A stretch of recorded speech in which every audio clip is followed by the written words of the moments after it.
Yung diki daw nila dito, nilubog. Pasok tayo dito. Ayan, pasok. Ito yung diki nila, oh. Naku po. Mga wasak na pala eh.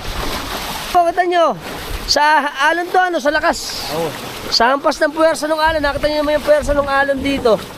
Pag umampas dito, kita nyo, nasira na. Pagkadiretso na ito, bumigay na. Ayun pa, oh. Puro mga sira na pala. Ito po malaking problema dito sa amin. Dahil kapag ganito nasira yung mga dike, yung mga tubig, dire-diretso na pumupunta sa bayan. At syempre, malaki din problema yung pagka yung mga alon, mahampos na sa ating mga bayan. Mas malaki ang magiging sira. Ayan, tingnan niyo po alon.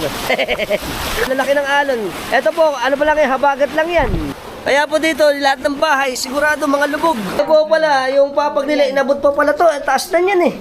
Hanggang bewang pala tubig dito. Nakakabakas pa rin, kita nyo, may putik pa. Pati ito doong lamesa, nilubog din daw to. Grabe pala. Kaya po, baka naman, may mga mabuting puso dyan. Pang-repair doon sa ating mga dike at sa mga structure dito. Kung gusto niyo po ng mga long form video natin, puntahan nyo na ako sa Alpax TV sa YouTube para makita nyo yung buong detalye ng ating mga vlog. Until next time, bye-bye.